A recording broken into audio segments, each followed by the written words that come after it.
getting into my personality for the show. One smirk. What is your personality for this show? More snarky than I was on the Eternal show. We were very like good guy, bad guy on the Eternal show. Right. I feel more bad guy on this show. Am I painting you that way? Is that? No. Okay. I just think I'm a little more contrary than I was on the previous show. Outside of Mark can possibly disagree. Right, because that was my role. When we sat down and created the Eternal show, we were like, I need to be snarky. I need to not like, I didn't want to be offensive. I didn't want to be rude. I didn't want to be annoying. But I wanted to make arguments that I didn't necessarily believe, but I knew somebody out there did. So I was trying to be a voice for those people. I think it was also very much in the design of the show and in the stated purpose of that show. The goal of that show was to be an entertaining Eternal podcast with a little bit of information from scrub tier players. Right. But stated purpose is going to be important for today. I'm Hunter Pence, and you're listening to the Misplay Podcast. Oh, yeah.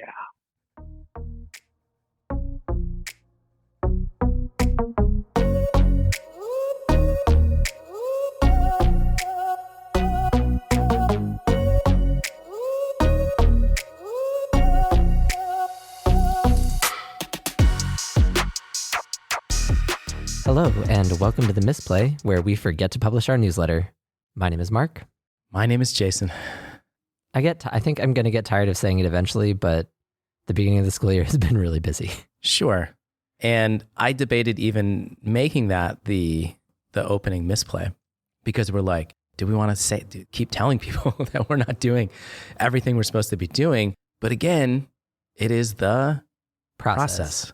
And there's value in honesty. Where are we? Trying to get organized. That's a good way to... Trying should be on our mission statement. We're trying to design a game. We're trying to record a podcast that people want to listen to. Yes. We're trying to publish a newsletter. It's kind of brutal. You know that like platitude that you tell people, you did your best. Right. I had a high school chemistry teacher that said to our class once, sometimes your best isn't good enough. Okay. I mean, I don't like, as a teacher, I hear that from like, I get what they're saying, but I'm also like the student view. I'm like, that would suck to hear. I think it's also very different to tell that to a room full of high schoolers than to tell it to a room full of second graders. Right. For sure. But we are trying to get more organized about what we're trying to accomplish and how we're going to accomplish, I think is the more important piece that we're here for today. When we originally pitched the Misplay project as podcast, game design company, brand, we pitched it as we are a podcast about making a board game company that makes board games. Which, by the way, I'm just going to say nobody liked. Everybody was against me labeling it that way. It's still that way on the website. But when we created the coasters and when I've created the flyer, I've shortened that to a podcast about making a board game. That was the tagline. Aside from whatever aesthetic opinions you might have about that particular version of the pitch, that pitch does make the Misplay an organization and not just, we call it a passion project, which it is, but in the way that we want to do it, it has to be more than that. And so the Misplay, I think, in light of our experience at Gen Con and what we have learned about the scope of making board games in the last 3 months, it requires a little bit of change of thinking about how we think about what we're doing. And I think it requires us to think of the Misplay as an organization or as a business. And I'm not the business guy, but you're going to help, hopefully. I am the business guy, yeah. Great. An organization has some of these components and probably more that I'm not going to touch on, but our business needs a reason to exist or a mission statement. We'll have products that we're creating. We would have goals, a strategy, a vision, and then we would have a series of processes that are designed to carry out the mission to create the products. How close am I? I think you're spot on. I think those are the most important things for us to be talking about right now and to nail down.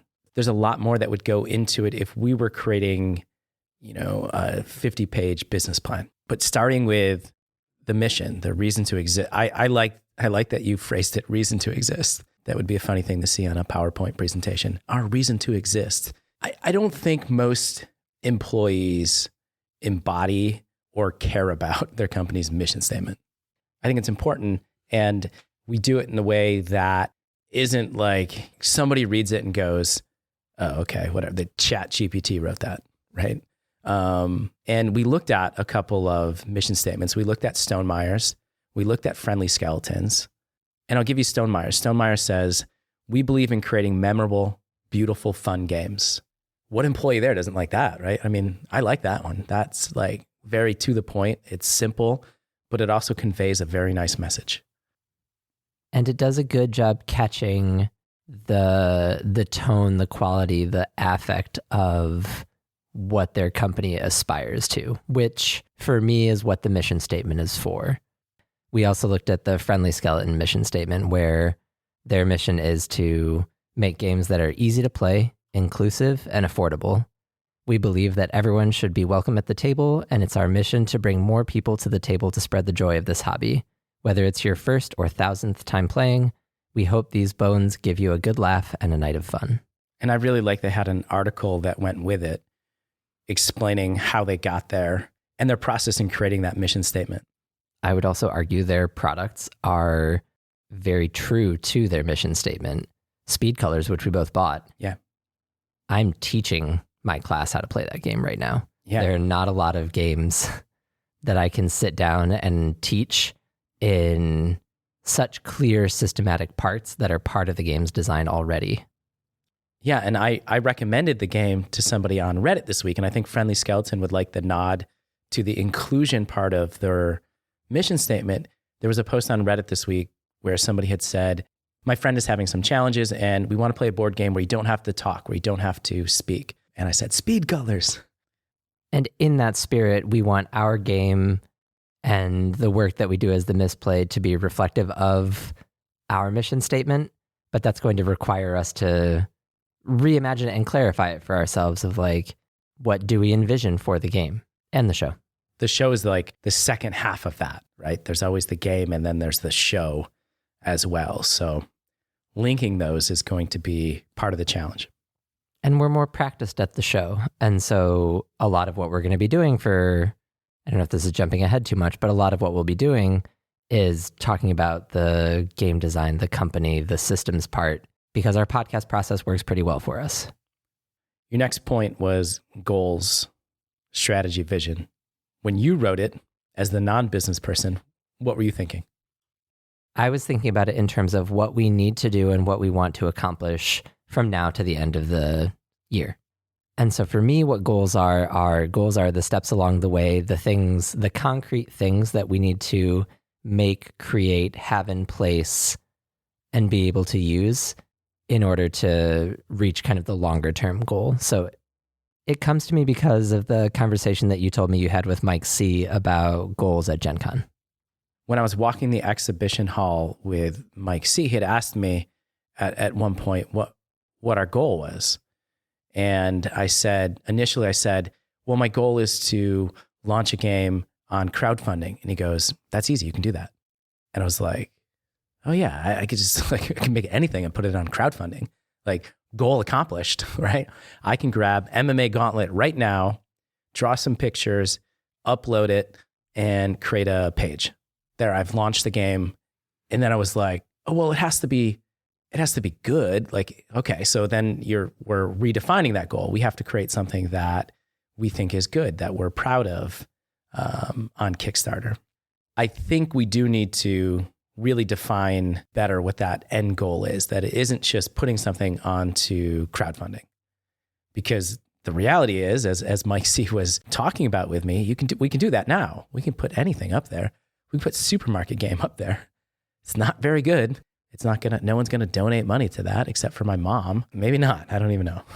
Narrowing in on that is also gonna be important over the next month. And then, as you have been working on, your third point was the process to carry out the mission. So we have our goals, we have the mission statement, and how do we do the things we say we want to do? And you spent a lot of time working on that, and we're going to talk about that in just a minute. But before we do that, This week's episode is brought to you by Board Game Casual. Board Game Casual is a YouTube channel welcoming people into the board game hobby with video reviews, recommendations, unboxings, tips for accessorizing on a budget, and more. We talked last time about their Q&A 1-year anniversary celebration. What we didn't tell you is at some point in our Discord, they had shared that we are their Hunter Pence. Right. When I read that, I had to laugh. One, because we have nowhere near the reach of Hunter Pence. And I think the reality is we have nowhere near the reach of Board Game Casual either. No. There's a symbiotic relationship happening between us and Board Game Casual right now. And I think we are definitely more the primary recipients of that benefit. For sure. Please go continue to check out Board Game Casual's content on YouTube because they are signal boosting us more than we are signal boosting them. Check them out, Board Game Casual on YouTube at Board Game Casual channel. What are we working on? The Misplay as an organization. And within that organization, what does that tree look like? There is the podcast and there is the game design. Those are the two branches I see first. Would you agree? Yes, absolutely. So it's always important when we're talking about the Misplay to kind of define what part of the organization we're talking about. We have the podcast that we envisioned would tell the story of designing the game. When we have on the headphones, when we're in the studio, such that it is, that we would just be presenting the work that we're doing to create the board game. And to be honest, as we've always tried to do, there was a business angle with that. It was, if we can tell a compelling story, if we can pull people in, then they're going to be more likely to engage with a game that we create. I still think it's a good idea. I'm waiting for the but. But the disconnect I think we ran into was there was an amount of underestimating what the task of designing a game is. Yes. But I've said this several times to people. I've said what we're doing right now, because I've talked to lots of people about the podcast, like at a party, just talking to somebody's like, oh, I really like board games. I'm like, oh, that's interesting because I have this podcast. And when I'm talking to them, I said, it'd be a different podcast if we knew what the game was going into it. If we said, this is our game, we want to create this, than what it is right now, which is us trying to figure it out. And so now what we're seeing is that what we're doing right now, this, what we're calling season 1 essentially, is us trying to figure that out. We didn't know that going in. When we sat down, we're like, well, let's create a game. There's a lot to it. And your first idea is not necessarily the idea that you're going to be able to go with. Right. So that's one side of the Misplay organization, is the podcast, what we're doing. And to be clear, as the part of the organization that is more practiced and more developed, we have good processes for the way we write our shows, the way we record, the way we edit, the way we publish. Those things are all well in place. And what we have seen is we need to design our processes and systems for building the game, designing the game. Right. So other side of the organization, designing the game. As you just said, we have a process for writing our shows. And you spent a lot of time diving in and thinking about what the game design side of the Misplay would look like. I'm looking at all of your notes right here. I opened up the show doc and I'm like, oh, this guy's a go-getter. He's the business guy. I have a really niche subfield as the business guy, and it's going to be processes and systems. Mark keeps saying the systems, and I'm like, what is he talking about? That's how business you've become. The way that I think about it, in looking at every show that we've come to and have been like, we didn't get there this week. I look back and I see, we didn't have a process. We didn't have an understanding of what the task would be in order to get from starting to plan the show to the information and content that we wanted to share in the show. What I mean by that is when we sat down to prototype MMA Gauntlet and Supermarket Game, I know we put on the pictures, right? We put on the pictures of what we designed. Jason's game was a few pieces of scrap paper and one 8.5 by 11 that we drew on. My MMA gauntlet were just these like printouts with like very basic. We did the bare minimum to get to what we wanted to record for that show. And that's outside of the recording, the physical production of the process for making the podcast. So at all of these places where we didn't quite hit the mark on what we wanted to do in terms of game design, for me comes back to we didn't have a process in place. We didn't have a task or a procedure that we could follow that let us create the content that we would then present on the show. Fair? Completely fair. So for me, to bridge the gap between all of the things that we want to accomplish in designing the game and then being able to take what we design and what we're working on and tell the story on the show, which I think is a core part of the mission. It is to be building the game and take the things that we do during the time that we're building and present them on the show. Like, I think that is a very core piece to whatever the mission becomes. We want to create the processes that will make efficient use of our time and effective use of our time when we're doing the design, because every time we've come on the show to say, oh, we didn't quite get there, it was, oh, we just ran out of time. It was really hard to find a time to record for very legitimate reasons. And like that, again, may be part of the mission, or at least as part of the environment that we're working in. I like that you said time is our resource. Made a connection to gaming. Time is our resource.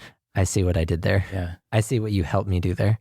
In order to make our time efficient and effective, we need these processes to be able to fall back on so that it can be very clear when we meet for our hour and a half of game design, these are the things that we're going to do. So for me, it breaks down into kind of like 4 large categories that probably have a lot of pieces that will come up and we'll develop things for. But we need a game design cycle. We need a prototyping cycle. We need a playtesting cycle. And then we need a system of communication that allows the people that are going to collaborate with us to all have the same information in a way that allows us, when it's time to go from communication to a playtest cycle, that everybody is on the same page and that playtest will be efficient and effective for the goals of that playtest session, so that we're not losing time, because everybody's busy. Everyone is really spread out in the team that we're going to be working with. And he means that physically across the country. Having these systems in place hopefully bridges some of the gap in terms of just making sure we're using our time wisely. So I think when we talk about, let's use Nightmare Smashers as our case study. I'm sorry, it's Nightmare Smashers. Nightmare Smashers. Yes, we'll use that as the example. To apply these systems to. Which were game design cycles, prototyping, playtesting, and communication. Yes. In terms of the design cycle, I would say we've done 1 cycle of design for Nightmare Smashers. You, Peter, and I all did our pitches. We had sketches of what the core concepts and mechanics would be, and then we brought those to the table and started discussing them. Say there's definitely enough detail in Peter's game that we could probably prototype Peter's game. There's probably not enough detail in mine. There's probably enough detail in yours to prototype your version. Yeah, I think mine could be prototyped because I think it is the simplest. And we have gotten feedback. We've had discussions on Discord, which we're going to talk about in the future, not on this show, but we started what would be that cycle. And we could take either one of those games and push to the next piece if we wanted to. So say we were in a spot where we were going to choose to prototype one of them. We need then the process of what will it look like to prototype? What are the things that need to be accomplished? How are we going to accomplish them, and who is going to accomplish them? Not only that, let's tie it back to the front. It also has to be something that's going to tie into what our mission is, right? Yes. Creating a game that is aligned with who we say we are. Exactly. I like the way you're thinking about this organization now. Yeah. It's good. So for me, I know I felt really hung up on the physical distance between all of the people that are going to be working on playtesting. And it was one of those things that we came to and we're like, we're going to need Tabletop Simulator because we're going to have to test remotely. And then we started to undertake that task and we're like, well, didn't get there this week because Tabletop Simulator is hard. So whether it's digital or physical, we're going to need someone proficient in the actual like making of the prototype, whether it's us or whether it's someone else. In terms of Nightmare Smashers, if we wanted to prototype it, say we were going to do yours, Peter has shown me how to set up the card files and how to bring it into playingcards.io to test. So that would have to be done, right? The prototyping piece of having Jason's version of Nightmare Smashers in playingcards.io before we can sit down for a playtesting cycle. Yes. And then when we're ready to, once the prototype is done, we can go into our playtest cycle. Our playtest cycles will require scheduled time, a clear testing objective that we've talked about before that's predetermined by the team or by whoever is leading that particular playtest, and then a system to document notes and learnings for the test session so it can go back to the design cycle. Peter actually has been keeping when Peter and I had been working more consistently on Dating Game, Peter had a change log of all of the changes that went through Dating Game that I had access to and was able to review and is there on Drive for us. But those are the kinds of things that we need to bring to the forefront of anybody who's working on it needs to come to playtest session having read that. So that's part of the process for a playtest cycle. Yeah, I really like that idea that Peter had. So then after the playtest, after the documentation, that's where the content for the show would come from. Here's playtest of Jason's version of Nightmare Smashers. What did we get out of the playtest? What changes are we going to need to make? Are we going back to the design cycle? What worked really well?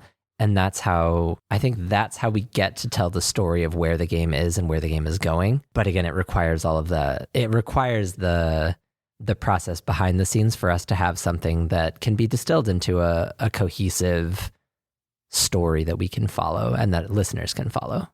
And we talked a little bit about that this week. Is one of the gaps that we've had is we don't have essentially like a meeting time where every week we meet at this time to talk for 90 minutes about what we're all working on, whether it's something for the game, Nightmare Smashers, or if it's something for the podcast, or I have this idea. We don't have enough communication avenues with everybody on the team. And so that's one of the things that, that's a very concrete thing we're going to do this week. We are going to say, we haven't picked the day yet, but Wednesdays, and we're going to say this week at some point, we're going to say, it's Wednesdays at 5:00 Pacific Standard Time, 90 minutes. That's just our standing Misplay meeting. Be on Discord and let's talk about what we're working on. Or let's set, these are our goals. These are help us with the mission statement. Zoom us out, Jason. You've always had an eye for the bigger picture, the project manager type of role, the CEO, if you will. COO? Feels like you're the chief operating officer. I am not going to be able to say it. It's just great that you know what a COO is, though. See, I'm the business guy. I'm impressed. Pulling back, big picture, here's what I see. I'm going to say first goal, but there's a lot of things you have to do to get to that point. But based on our experience at Gen Con, what I would love to do, what I'm going to try to do is have, and we're going to talk about this in a couple of minutes, Nightmare Smashers in the playtest room at Gen Con. That's my goal. You think the game is going to be Nightmare Smashers? We're going to talk about that in a minute. If we're thinking big picture, I want to playtest, and there's a world where it's not Nightmare Smashers, but I'm saying Nightmare Smashers right now. We're using that as our example. We are playtesting Nightmare Smashers at Gen Con in the playtest room. In order to do that, based on my conversations with somebody in the room that day, we have to apply for that in October. So we need to decide, is it going to be Nightmare Smashers so that I can apply to playtest in their space? Is it going to be Nightmare Smashers? I've been waiting the whole show to say it. I asked and Jason was like, wait for it. We're not going to talk about it now. You got to wait. There was a really good example in Will Wright's masterclass that we've been listening to. It was kind of somewhere in the middle of the episodes where he said there was a college class and one class with half of the class, the professors, it was like a clay pot making class. With half of the class, the professor told them, you only have to make one pot, just one. And that's going to be your grade for the semester. You're going to be graded on the quality of that one pot. You have 4 months to make it. And with the other half of the class, he said, you are going to be judged on the number of pots you make. Doesn't matter. Quality does not matter. Make as many as you can. Doesn't matter what they look like. Make as many as you can. It doesn't matter what they look like. Make as many as you can. And what the professor found out is that the people who just make as many as they can make a better quality pot than the one person who's just, they only have to make one and make it really nice. And for us, I'm looking at that from the lens of, we just need to get into and start making the game. So I'm worried now it sounds like we're doing the one thing by narrowing in, but that's not the point I was trying to make. I think there's a world where you get the best of both worlds.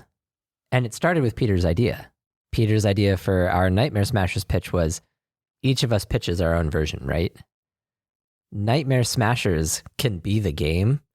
Nightmare Smashers as the game can change. Maybe it's the social card game. Maybe it's Peter's dungeon crawl. Maybe it's worker placement. Maybe it's something else.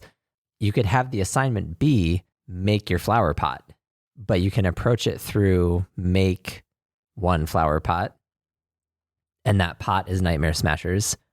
Or you can make your multitude of pots and have it be Nightmare Smasher social game, Nightmare Smasher worker placement game, Nightmare Smasher random draw things out of a bag and throw them game.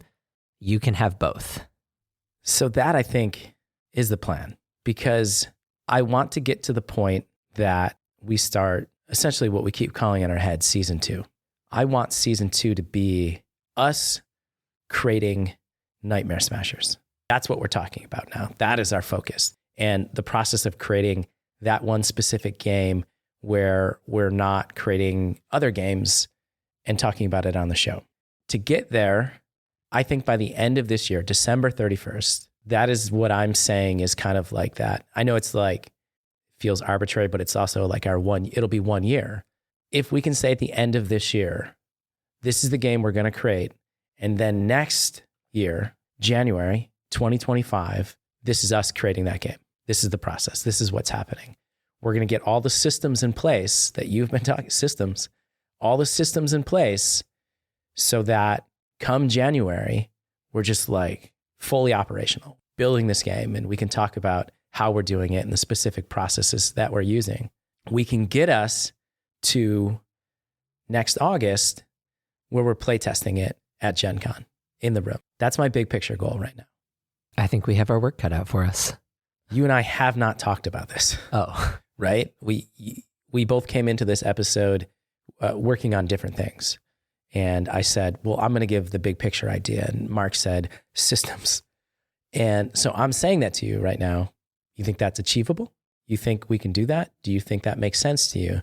I think it's a very clear, measurable, long-term goal to aim for. And we can design the systems in a way that move us in the direction of trying to accomplish that goal. Wow, that was such a business answer. But I think it's true. Like, have I ever said this on the show? Everything is behavior?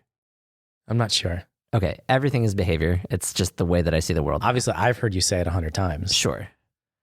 But everything is behavior, and these systems are the behaviors that we will need to do in order to get to the big picture goal that you're talking about. And there's a world where we apply in October and we don't get picked. Sure. That's a thing, right? Yep. That doesn't change the fact that that's what we're trying to do. And if that's still not the case, it doesn't change anything else about what we're doing for Nightmare Smashers. We still want to hit that December 31st goal where we say, yes, Nightmare Smashers. Season 2, that's what we're talking about. Whether or not we're playtesting in Gen Con, I don't know. We'll be playtesting in other places for sure as we go through the design process that you are outlining. That's a goal that's easy to revise. We apply in October, we'll know, okay, we didn't get in. So now where are we going to show the game in August? Yeah. I think showing a nice, strong build of whatever the game is going to be in August is like the vision for the goal. And then we modulate as we need to based on whether or not Gen Con accepts us, based on whether or not we have something that we'll be able to show. GobCon, Games of Berkeley. Yeah.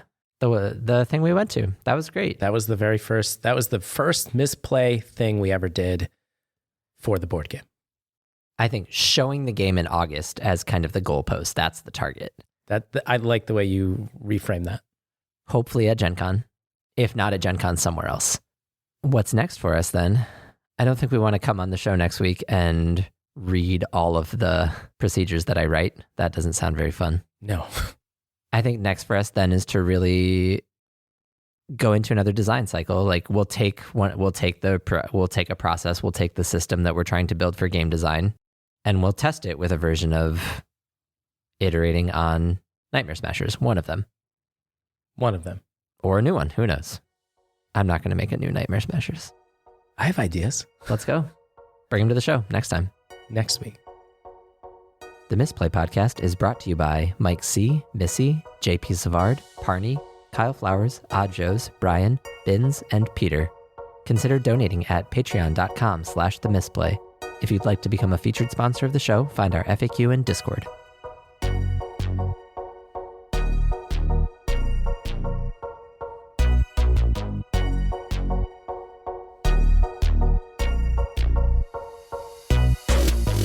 Friend of the show, Ryan, said the same thing to me. Ryan was the one who came on during Supermarket Game and did the play-by-play calling for us. He reached out and said, Mark's 100% right. That's what you need to be doing. Thanks, Ryan. It's funny the way he said it. Thanks, Ryan. You want to try that again? Thanks, Ryan. Okay, not genuine. Use the first one. He's still Ryan Parmalee in my phone.